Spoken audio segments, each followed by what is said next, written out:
Karibu kwa mara nyingine, na hapa ni Active Mama. Active Mama ni kampuni ambayo inajihusisha na utengenezaji na usambazaji wa bidhaa maalum kwa ajili ya watoto kama sabuni za kuogea, shower gel, mafuta, ungalishe. Lakini mbali na kutengeneza hizi bidhaa ambazo ni mahususi kwa ajili ya watoto, Active Mama pia tunatoa elimu kuhusu uzazi na malezi, kwa sababu lengo letu ni kuona kwamba wazazi wanafurahia malezi ya wanao, na ili kufurahia malezi ya watoto inabidi kwanza tuzalishe bidhaa bora ambapo kama tunafanya, lakini pia kutoa elimu sahihi ya nini cha kufanya ili malezi na mchakato mzima wa uzazi uwe mzuri. Kwa hiyo kwa leo tunataka kuangalia ni vitu gani ambavyo mama mjamzito ama wale watu ambao wanamzunguka yule mjamzito wanapaswa kuvifanya ili mama mjamzito ajifungue salama, kwa sababu mchakato wote ule wa kuanzia ujauzito mpaka ujauzito wenyewe unakuwa na mambo mengi, ambapo kama vitu kadhaa visipozingatiwa, mama mjamzito anaweza akapata changamoto kwenye kujifungua. Hata ule mchakato wenyewe wa kujifungua pia una mambo mengi sana.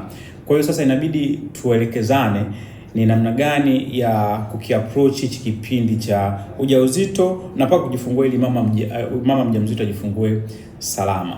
Jambo la kwanza ni kuhudhuria clinic kulingana na ratiba ambayo utapewa na mtaalamu wa afya. Kipindi cha ujauzito, mama mjamzito anapaswa kuhudhuria clinic kuchukua vipimo mbalimbali kwa ajili ya kupima afya yake na afya ya mtoto aliye tumboni. Sasa kwenye hivi vipimo ndipo ambapo labda kama mama ana changamoto fulani ya kiafya, labda ana upungufu wa damu, labda mtoto labda kuna inafika kipindi mtoto anapimwa kama mapigo ya moyo yake yako sawa, kama anacheza, yani hivi vyote vipimo hivi vinasaidia kuelewa kwamba okay, huyu mama mjamzito anatakiwa kupatiwa huduma gani ili ikifika muda wa kujifungua awe tayari kwamba hakuna chochote ambacho kinaweza kikafanya yeye ajifungue kwa tabu. Sasa kama mama mjamzito hahudhurii kliniki, ni ngumu sana madaktari ama wataalamu wa afya kujua kwamba ni kitu gani ambacho kinamsumbua. So inawezekana inafika siku ya kujifungua inagundulika kwamba mama ana changamoto kubwa ama mtoto ana changamoto kubwa ambayo yule mtoto aliye tumboni, sasa kuna changamoto ambayo inahatarisha uhai wa mama na mtoto. Changamoto ambayo pengine mama angekuwa anahudhuria clinic kwa kufuata ratiba ambayo amepewa na mtaalamu wa afya, hiyo changamoto ingetatuliwa mapema. Kwa hiyo wamama wajawazito mnapaswa sana kuzingatia ratiba ya kliniki, hamna kutegea. Lakini pia watu ambao wanazunguka wajawazito, wenzi, ndugu, marafiki, familia, pia mnatakiwa kuwa sehemu ya kumfanya, yaani kumsaidia mama aende kwenye kliniki, either kwa kumsindikiza, kwa kumkumbusha, kwa sababu unajua kwenye kipindi cha ujauzito inawezekana sometimes anakuwa anaamka na uchovu, bwana tu ngoja niache nisiende, lakini napaswa kumsaidia kuona kwamba anafuata ile ratiba kama ambavyo wataalamu wa afya wanashauri, akafanywa vipimo ili kama kuna changamoto ionekane mapema na itafutiwe suluhisho mapema. Isisubiri kwamba siku ya kujifungua ndo mnaanza kwamba kumbe alikuwa na changamoto hii, ana changamoto hii na changamoto hii, jambo ambalo linahatarisha afya yake mama na mtoto. Hilo ni jambo la kwanza la kuzingatia, kuhudhuria kliniki kulingana na unavyoelekezwa na wataalamu wa afya. Jambo la pili la kuzingatia ili mama mjamzito ajifungue salama ni kuchagua sehemu ambayo mama mjamzito ataenda kujifungulia. Hapo namaanisha hospitali, kituo cha afya ama zahanati ambayo nyinyi mnaweza mkachagua huyo mama kwenda kujifungulia. Na kwenye kuchagua hichi kituo cha afya, hospitali au zahanati ambayo mama anaenda kujifungulia, kuna vitu ambavyo vinatakiwa vizingatiwe katika kufikia maamuzi hayo ya kuchagua kwamba okay, ataenda kujifungulia sehemu fulani. Cha kwanza ni umbali. Moja ya kitu ambacho hakitakiwi kutokea wakati mama anaenda kujifungua ni kusafiri umbali mrefu kwenda kujifungua wakati muda huo ameshashikwa na uchungu, kwa sababu hapo katikati anaweza kapata changamoto ambayo inahitaji usaidizi wa kiafya, lakini kwa kuwa tayari mna safari bado ndefu ya kufika huko kituoni, mambo yakaharibika na akapata changamoto ambayo inawezekana ikahatarisha afya yake pamoja na huyo mtoto. Kwa hiyo umbali ni jambo la kwanza la kuzingatia. Hospitali inabidi iwe karibu, sehemu ambayo inaweza ikafikika kirahisi. Hilo jambo la kwanza. Jambo la pili ni ubora wa huduma ambao unapatikana kwenye hizo hospitali ama vituo vya afya au zahanati. Hii ina kwa mfano kwenye maeneo labda let's say ya mjini kuna hospitali nyingi. Kwa hiyo pia mnatakiwa mchague hospitali ama kituo cha afya ambacho kina ubora wa huduma ambao unahitajika kwa hiyo mama kwenda kujifungulia, kwa sababu ni wazi kwamba hizo hospitali ubora zinatofautiana. Kuna nyingine zina ubora mkubwa, wakati na nyingine sio kwa ni mbaya, lakini kuna hospitali zina huduma mbaya. Kwa hiyo pia inabidi mzingatie, kwa sababu ukimpeleka sehemu ambapo kuna huduma hafifu, utahatarisha maisha ya mama mjamzito pamoja na mtoto ambaye anatarajiwa kuzaliwa. Kwa hiyo pia ubora wa huduma pia unabidi uzingatiwe kwamba labda kulingana na hali yake afya, labda kama alikuwa na changamoto za aina fulani ambazo zinahitaji aina fulani hivi ya huduma, pia inabidi uzingatie kwamba huyu utampeleka sehemu fulani. Kwa hiyo jambo la pili, kuchagua sehemu ambayo mama mjamzito ataenda kujifungulia. Jambo la tatu ni kuandaa vifaa muhimu vinavyohitajika wakati wa kujifungua. Kujifungua sio dharura, ni jambo ambalo linatokea, yani unajua litakuja kutokea as long as mwanamke tayari ameshapata ujauzito, kwamba kuanzia mwezi wa kwanza wa pili itafika baada ya wiki 40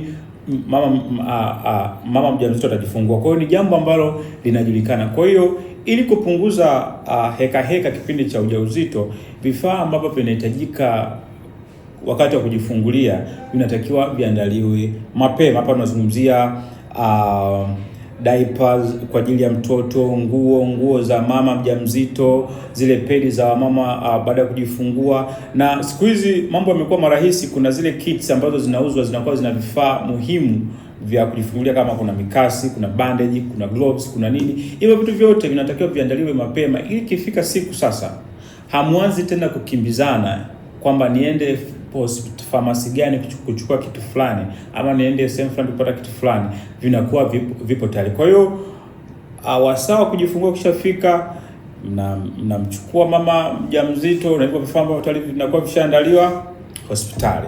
Ule mchakato unakuwa so smooth. Jambo la nne la kuzingatia ili kufanya mama mjamzito ajifungue kwa urahisi ni kuandaa usafiri wa dharura. Unajua kwa mfano kwa mfano kwa kipindi cha zamani ilikuwa kwamba mama anashikwa na uchungu lakini bado anapaswa kutembea kwenda hospitali. Ilikuwa ni jambo ambalo ni hatari sana. Wachache ambao walikuwa wanabahatika walikuwa wanapakiwa kwenye baisikeli, ambayo nayo sio salama sana. Kwa hiyo kwa sasa hivi tumepiga hatua kidogo, sio kama miaka kadhaa nyuma. Kwa hiyo tunapaswa kuzingatia swala la usafiri ambalo yani usafiri mzuri ambao utasababisha kwamba mama kutoka nyumbani kwenda hospitali kwenda kujifungua, hapa katikati kusio kuna mikiki sio ya lazima, na ikiwezekana siku zikishakaribia aondoke kabisa aende hospitali kabla, yani uchungu uende ukamkutie huko hospitali. Yani asitoke kwamba yuko nyumbani ndo uchungu umemshika ndo mnaanza kukimbizana kutafuta bodaboda sio kutafuta nini. Of course ni sawa, labda kama kwa mfano siku hizi kuna bajaji, kuna hivyo, lakini ni jambo ambalo linatakiwa liandaliwe mapema. Usafiri uandaliwe mapema, ikitokea kwamba mama akianza kujifungua msianze kukimbizana tena na mambo ya usafiri, mnaweza mkahatarisha afya ya mama na mtoto. Jambo la tano, kuweka akiba kwa ajili ya dharura. Uzazi una mambo mengi sana, hasa kipindi hiki mambo ni mengi sana. Kwa hiyo unawezekana umejiandaa vizuri kwamba huyu mama mjamzito pengine atajifungua kwa njia ya kawaida na mshapiga mahesabu ya gharama pengine ambazo zinahitajika, relax. Siku inafika linatokea kutokea kunahitajika huduma fulani ambayo inahitaji kiasi fulani cha fedha ambacho kwa muda huo hamna, changamoto zinaanza.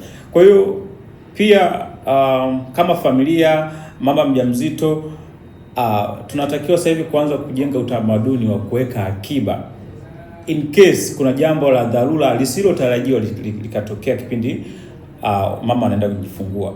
Kwa hiyo hii itarahisisha. Kwa mfano, let's say kuna complications zimetokea, kunahitaji huduma ya dharura, mna sort chap kwa haraka, mama anapata huduma, anakaa sawa. Lakini kama let's say ndo kama hivyo mmejikadiria kwenye kiwango kile ambacho mnahisi kwamba atajifungua kwa namna hii, kwa hiyo mmejikadiria pale pale, inatokea changamoto, mnaanza kukimbizana kukopa na kutafuta hela wapi. Inawezekana ikapatikana kwa kuchelewa, hali yake labda inazidi kuwa critical. Kwa hiyo kuna chances zinatengenezwa chances ambazo mama anaweza akapata matatizo makubwa au hata kupoteza maisha yeye ama mtoto. Kwa hiyo ili kuzuia hivyo vitu ni vizuri kuwa na akiba. Of course hatuwezi tukapredict kwamba okay ni akiba kiasi fulani ndiyo ambayo itafaa, hatujui, lakini ni vizuri kuwa na kiwango fulani cha dharura in case kuna jambo lolote litatokea. Kwa hiyo familia, mama mjamzito mwenyewe, sasa hivi tunajua inawezekana mtu amepata ujauzito naishi mwenyewe, kwa namna yote ile akiba ni jambo la msingi sana, kuweka akiba. Jambo lingine la kufanya ili mama mjamzito ajifungue vizuri ni kuhusu kuzingatia afya kwenye upande wa lishe. Of course kujifungua ni kitendo kinachohitimisha kile kipindi chote cha ujauzito, right? Lakini ili mwanamke ajifungue vizuri, kuna vitu vingi ambavyo vinatokea huko nyuma ambavyo vitamfanya huyo mwanamke ajifungue vizuri. Kwa mfano, lishe. Mama anatakiwa awe nakula vizuri ili kujenga afya yake yeye pamoja na mtoto. Lakini pia mama inabidi ajiepushe na kutumia vitu ambavyo vinaweza vikahatarisha afya yake pamoja na mtoto. Kwa mfano, matumizi ya vilevi, sigara, vitu kama matumizi yaliyopitiliza ya vitu vyenye caffeine. Hivi vitu kwa mfano mama akivifanya, tumisi kwamba vinahatarisha afya yake yeye pamoja na mtoto. Kwa hiyo hata kufika kipindi cha kujifungua, kuna chances akapata changamoto ambazo pengine asingezipata kama angejijali afya yake kwenye upande wa lishe. Kwa hiyo mama mjamzito, jitahidi kula vizuri, kula vyakula ambavyo vinahitajika kwa ajili ya afya yako na mwanao, lakini pia kunywa maji mengi, bila kusahau kufanya mazoezi, lakini kujiweka mbali na vitu ambavyo vinaweza vikahatarisha afya yako pamoja na mtoto, vilevi kama nilivyosema, sigara na vitu vingine vya kama hiyo.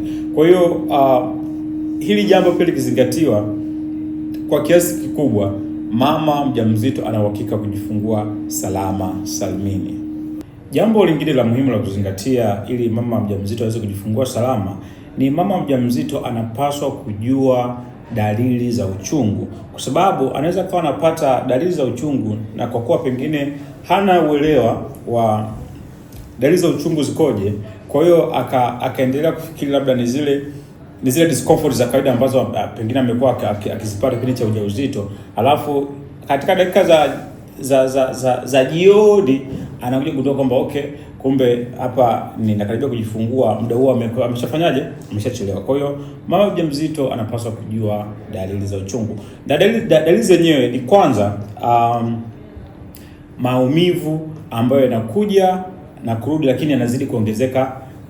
Ule ukali wa maumivu unazidi kuwa mkubwa kadri muda unavyosonga mbele. Na maumivu haya ni maumivu ya aina gani na yanatokea wapi? Yanatokea kwenye tumbo la chini pamoja na sehemu ya chini ya mgongo. Kwa mama mjamzito, ukiona umeanza kupata, upo labda kwenye wiki ya 40, 39, 40 huko, na unaanza kupata maumivu ambayo yanakuja na yapo katika pattern fulani inayoeleweka kwamba yanakuja na kuondoka, lakini yanazidi kuongezeka ukali sehemu ya tumbo na sehemu ya chini ya mgongo, jua hiyo ni dalili ya uchungu. Lakini pili ni kutokwa na majimaji ambayo yanatokana na kupasuka kwa chupa ya uzazi, lakini kuna baadhi huwa pia wanatoka na damu. Kwa hiyo ukiona hizi dalili, jua unakaribia kujifungua, kwa hiyo inabidi uwahi hospitali. Kwa hiyo mama mjamzito anapaswa kujua dalili za uchungu ili akianza kuzipata awahi mapema hospitali, na kwa sababu ukiwa hospitali unatengeneza chance ya kupata huduma zinazostahili mapema, kwa hiyo kutengeneza mazingira ya wewe kupata uzazi salama, tofauti na kwamba ukifika pale hospitalini kwa kuchelewa. Jambo lingine la kuzingatia ili mama mjamzito aweze kujifungua salama ni msaada wa familia, kwamba familia inayomzunguka mama mjamzito inatakiwa iwe bega kwa bega na yeye kwanza kipindi chote cha kuanzia anapokuwa mjamzito mpaka anapokaribia kujifungua, kwa maana ya kwamba kama let's say ni mwenza, unamsindikiza clinic, unamsaidia kufanya mazoezi. Kuna siku ambazo let's say hajisikii vizuri, unamsaidia baadhi ya majukumu mepesi ambayo huwa anafanya. Lakini pia tunajua kipindi cha ujauzito wanawake huwa wako na zile moods zile, anakuwa too emotional, anaamka siku labda hajisikii vizuri, yani mambo yanakuwa very tense. Kwa hiyo unatakiwa uweko pale kumtia moyo, kumfanya awe happy na vitu kama vingine kama hivyo, kwa sababu the more ambavyo unatengeneza mazingira ya yeye kuwa sawa, ndivyo afya yake pamoja na mtoto aliye tumboni inazidi kuwa inaimarika. Kwa hiyo ukimwacha akiwa na msongo wa mawazo, ujali, then unahatarisha afya yake itakuwa haiko stable na kutengeneza mazingira ya pengine kupata changamoto huko mbele. Na inapofika sasa kwenye kile kipindi cha kujifungua, familia inabidi mpe ule usaidizi unaostahili, kumwandaa kwenda hospitali kama kuna vitu vinavyohitajika kuviweka sawa, yaani kuwe kuna ile participation ya familia katika kiwango ambacho kinastahili kulingana na huo mchakato wa kujifungua. Kwa hiyo wanafamilia ambao kuna mjamzito kwenye familia yenu, labda wewe ni mwenzi, mke wako, baby wako, girlfriend wako ana mimba, jaribu kuwa mtu wake wa karibu kwenye hichi kipindi, kwa sababu ukaribu wako pia una mchango mkubwa kwa kufanya yeye aweze kujifungua salama. Isitoshe tu kuwa tu unamwangalia hivyo, unapiga mahesabu ya namna ambavyo utakuwa unambeba huyo kijacho akizaliwa. No, inabidi ushiriki katika kufanya huyo kijacho aje kwenye mazingira yenye usalama wa kiafya. Jambo la mwisho lakini si kwa umuhimu ni kujiandaa kisaikolojia. Kama nilivyosema hapo awali, mchakato wa kujifungua una mambo mengi ambayo yapo complicated. Kuna changamoto nyingi.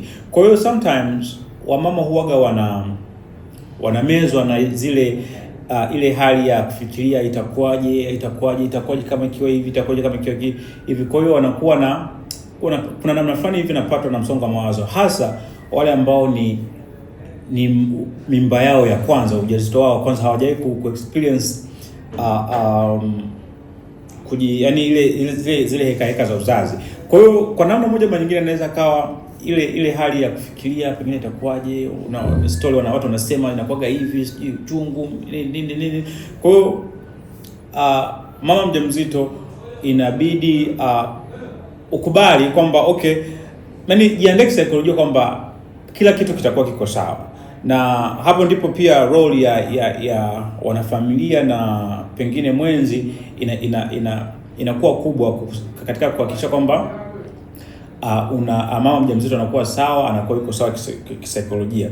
Lakini pia kama kuna changamoto yoyote ambayo pengine unapaswa, labda kuna swali unapaswa kuuliza, labda kuna kitu ambacho kifahamu, uliza ili ufanyaje, ujibiwe na wataalamu, ili ikuondolee ile hali ya kumezwa na ule msongo wa mawazo unaotokana na kutokujua ni kipi kitakwenda kutokea. So wamama wajawazito wanabidi wajiandae kisaikolojia, wajue hatua ambazo watapitia kwenda kujifungua, wajiandae na possibilities zozote ambazo zitaweza kutokea wakati wa kujifungua. Lakini pia wenzi wanabidi wawe jirani na hawa wamama ili kuwasaidia wawe sawa kisaikolojia. Kwa hiyo binafsi tunaamini kwamba hivi vitu vyote ambavyo tumevisema kama vitazingatiwa kwa pamoja, tutafanya mchakato wa mama kujifungua kuwa ni jambo ambalo ni furaha, kwa sababu tunaenda kuongeza mwanafamilia mpya. Lisio jambo la kwamba akikaribia mtu kwenda kujifungua mnaanza kuwaza sasa itakuwaje. Maanake hakukuwa kuna maandalizi mazuri ya nyinyi kumpokea huyo kijacho. Kwa hiyo kila mmoja wetu anapaswa kuwa balozi wa kuangalia namna bora ya kuvifanya hivi ambavyo tumevisema hapa, ili hawa mama wajifungue salama salimini. Karibu tena mara nyingine tutakapokutana kwa ajili ya mada nyingine. Asante.